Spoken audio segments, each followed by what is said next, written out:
Hello everyone. हमारे channel exam with Deepika पर आपका हार्दिक स्वागत है। चलिए शुरू करते हैं आज की क्लास। देखिए ये जो हमारी क्लास है ये करंट अफेयर्स की क्लास है, तो चलिए शुरू करते हैं। तो देखिए पहला क्वेश्चन है, 13 अप्रैल को ऑपरेशन मेघदूत को 40 वर्ष पूरे हुए हैं। ऑपरेशन मेघदूत का संबंध किससे है? तो एक बार देख लेते हैं। तो देखिए जो ऑपरेशन मेघदूत है ये चलाया गया था सियाचिन ग्लेशियर को लेकर। ये इंडो पाकिस्तान के बीच चलाया गया था। ठीक है, इंडो पाक, इसके बारे में जान लेते हैं। तो देखिए ये जो इस बार 13 अप्रैल को तो 40 साल पूरे हो ही गए हैं मेघदूत ऑपरेशन के। तो ये मेघदूत ऑपरेशन क्या था इसके बारे में जान लेते हैं। तो जो ऑपरेशन मेघदूत है वो इंडियन आर्मी ने चलाया था 13 अप्रैल 1984 को। किस लिए चलाया गया था? ये सियाचिन ग्लेशियर पर अपना पूर्ण नियंत्रण स्थापित करने के लिए। तो देखिए ऑपरेशन मेघदूत जो है ये सफल रहा था, और इस ऑपरेशन के तहत ही भारतीय सेना ने 1984 में जो सियाचिन ग्लेशियर है उसको अपने कब्जे में ले लिया था कंप्लीट। ठीक है, तो देखिए ये जो सियाचिन ग्लेशियर है आपको पता ही होगा ये एक विवादित क्षेत्र है जहां इंडो और पाकिस्तान के बीच तनातनी चलती रहती है। तो इस पर संपूर्ण सियाचिन पर कब्जा कर लिया था हिंदुस्तान ने 1984 में। चलिए बात कर लेते हैं इसकी लोकेशन क्या है। तो जो इसकी लोकेशन है सियाचिन ग्लेशियर की वो क्या है, हिमालय में जो पूर्वी काराकोरम रेंज है उसमें है, और नुब्रा घाटी के उत्तर में ये स्थित है। ठीक है, तो ये सियाचिन ग्लेशियर है। चलिए नेक्स्ट क्वेश्चन को जान लेते हैं। अगला क्वेश्चन है, 15 अप्रैल से भारत और किस सेना के मध्य एक्सरसाइज डस्टलिक का आयोजन किया जाएगा? देखिए ये क्वेश्चन हमने कल भी कवर किया था कि एक्सरसाइज डस्टलिक क्या है और किसके बीच चलाई जानी है, कब से कब तक। तो देखिए जो एक्सरसाइज डस्टलिक है वो भारत और उज्बेकिस्तान के बीच होनी है। इसके बारे में जान लेते हैं। हम ये कवर कर चुके हैं कि किस, देखिए ये जो है डस्टलिक एक्सरसाइज, जो ये ये इसका कौन सा एडिशन है? ये इसका 5वां एडिशन है। ठीक है, और ये भारत और उज्बेकिस्तान के बीच होगी। इसका आयोजन हम जानते हैं ये 15 तारीख से है, और 28 अप्रैल तक ये किया जाएगा। ये इस बार उज्बेकिस्तान में हो रहा है। ठीक है, इसकी शुरुआत कब हुई थी? हम बात करें डस्टलिक एक्सरसाइज की तो ये शुरू हुई थी 2020 में, और इसका जो चौथा एडिशन है 2023 में जो कंडक्ट हुआ है वो कहाँ हुआ है? वो पिथौरागढ़ उत्तराखंड में हुआ है। ठीक है, तो ये कौन सी एक्सरसाइज है? डस्टलिक 2024। ठीक है, चलिए जान लेते हैं अगला क्वेश्चन। तो नेक्स्ट क्वेश्चन है, प्रोफेसर रमन मित्तल और डॉक्टर सीमा सिंह द्वारा लिखित पुस्तक जो है law and spirituality reconnecting the bond का विमोचन किसने किया है? तो देखिए ये जो पुस्तक है इसका जो विमोचन है वो किया है जगदीप धनखड़ जी ने। ठीक है, चलिए जान लेते हैं। देखिए ये जो क्वेश्चन पूछा जाए तो ये पुस्तक किसने लिखी है? किसी सिंगल ने ना लिखकर दो राइटर ने लिखी है। रमन मित्तल है प्रोफेसर, और डॉक्टर सीमा सिंह है। इसका उद्घाटन कहाँ किया गया है? ये नई दिल्ली में किया गया है। ठीक है, किसने? जो हमारे उपराष्ट्रपति जगदीप धनखड़ है उनके द्वारा विमोचन किया गया। चलिए नेक्स्ट क्वेश्चन पर आते हैं। क्वेश्चन है, अर्थ एक्शन द्वारा प्लास्टिक ओवरशूट डे 2024 जारी की गई है। रिपोर्ट के अनुसार भारत के प्रति व्यक्ति कितना प्लास्टिक अपशिष्ट उत्पन्न करता है? देखिए भारत में इस रिपोर्ट में पूछा गया है कि भारत में जो प्रति व्यक्ति है वो पर हेड कितने केजी प्लास्टिक रिलीज करते हैं, कितनी हमारी जनरेट करते हैं। तो ये रिपोर्ट किसके द्वारा जारी की गई है? ये है अर्थ एक्शन द्वारा। रिपोर्ट का नाम है प्लास्टिक ओवरशूट डे, जो रिपोर्ट है 2024 की।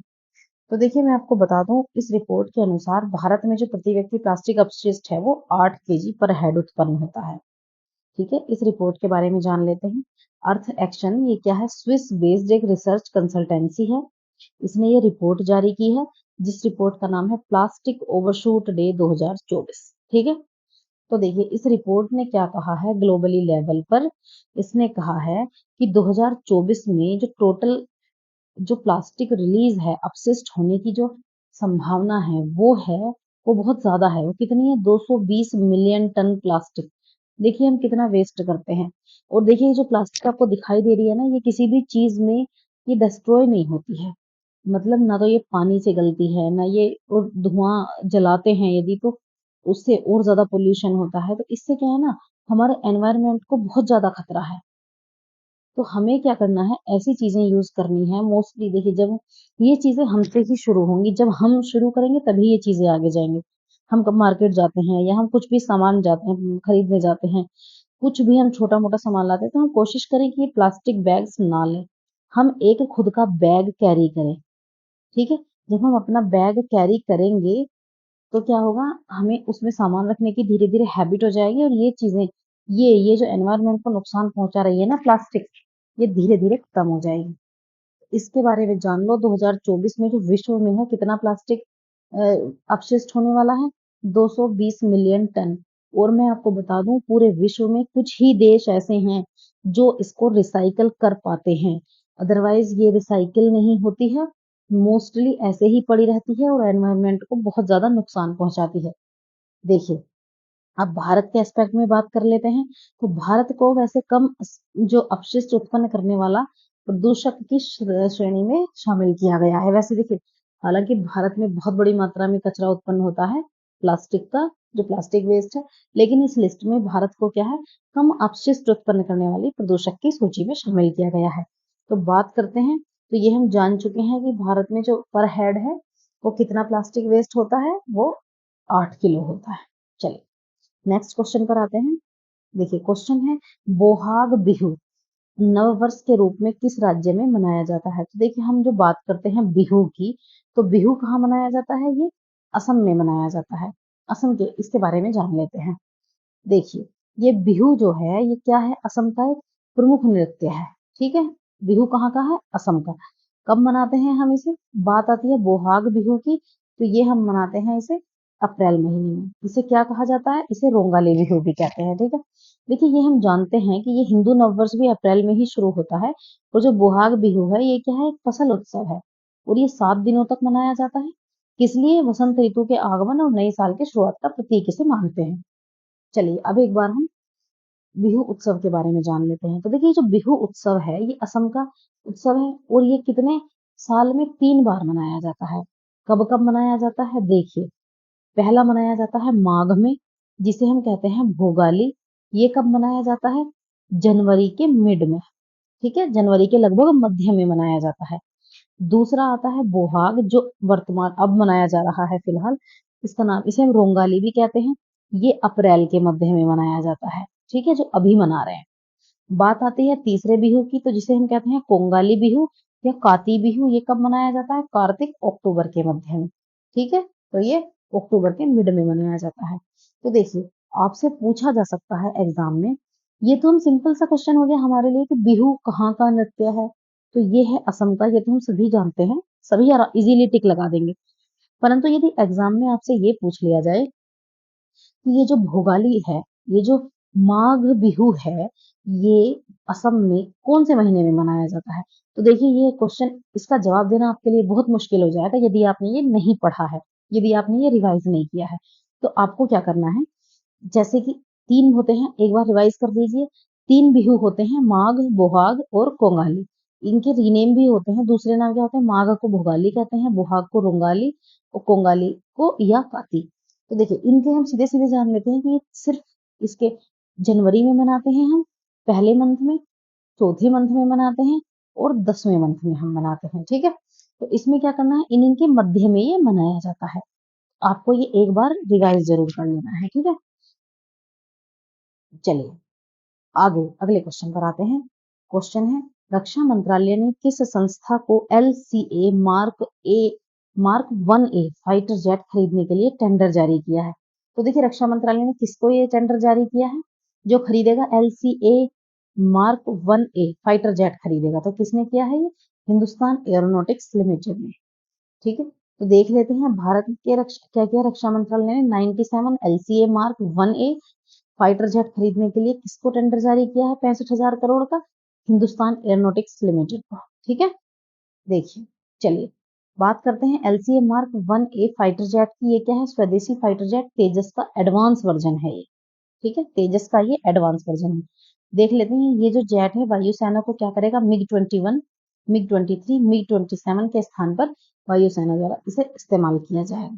ठीक है, चलिए नेक्स्ट क्वेश्चन पर आते हैं। क्वेश्चन है, हाल ही में किस संस्था द्वारा ग्लोबल फाइनेंशियल स्टेबिलिटी रिपोर्ट 2024 जारी की गई है। तो देखिए ये जो रिपोर्ट है ये जारी की जाती है इंटरनेशनल मॉनेटरी फंड द्वारा। तो जान लेते हैं। देखिए इस रिपोर्ट के अनुसार क्या है, बढ़ते साइबर खतरे मैक्रो फाइनेंशियल स्टेबिलिटी को गंभीर खतरा ये उत्पन्न कर रहे हैं। देखिए जो साइबर अपराध है आप जानते हैं दिन पर दिन बढ़ते जा रहे हैं। तो इसके लिए क्या है, जो साइबर साइबर जो अपराध है उससे होने वाला जो नुकसान है बढ़कर कितना हो गया है, 2.5 बिलियन डॉलर का हो गया है।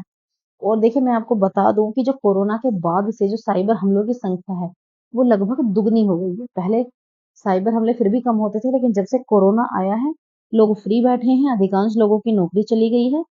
बहुत कम लोग हैं ऐसे जिन्होंने इस चीज को पॉजिटिव वे में लिया है। उन्होंने एक नई शुरुआत की है, परंतु कुछ लोगों ने क्या किया है, साइबर क्राइम को अपना रास्ता बना लिया है। ठीक है, तो ये बहुत गलत चीज है। तो देखिए जो साइबर हमलों का लगभग 20% है वो कौन सी कंपनी झेलती है, फाइनेंस कंपनी झेलती है। एक बार देख लेते हैं आईएमएफ के बारे में। आईएमएफ को कहते हैं इंटरनेशनल मॉनेटरी फंड।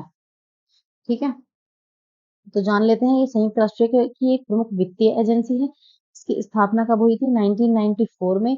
इसका हेडक्वार्टर जान लेते हैं वॉशिंगटन डीसी में है। इसके जो एमडी हैं वो कौन है, क्रिस्टीना जॉर्जियो।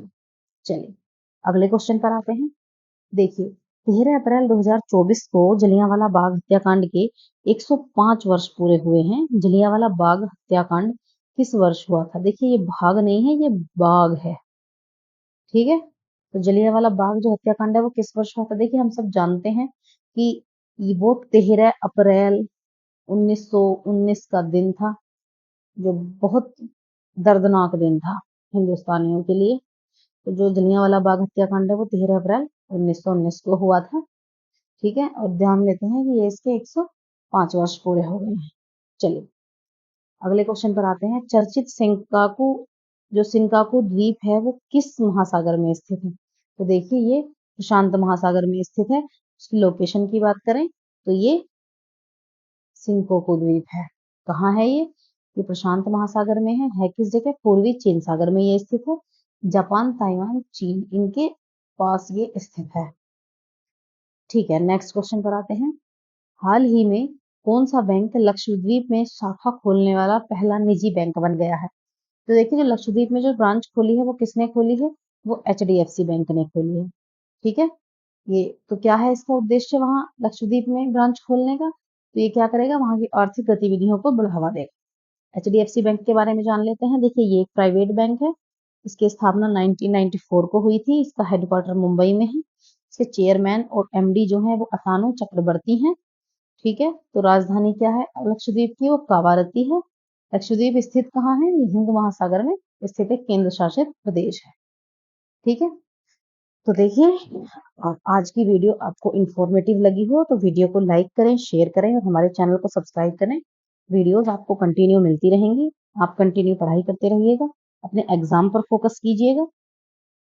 ठीक है, चलिए मिलते हैं नेक्स्ट वीडियो में। Thanks for watching.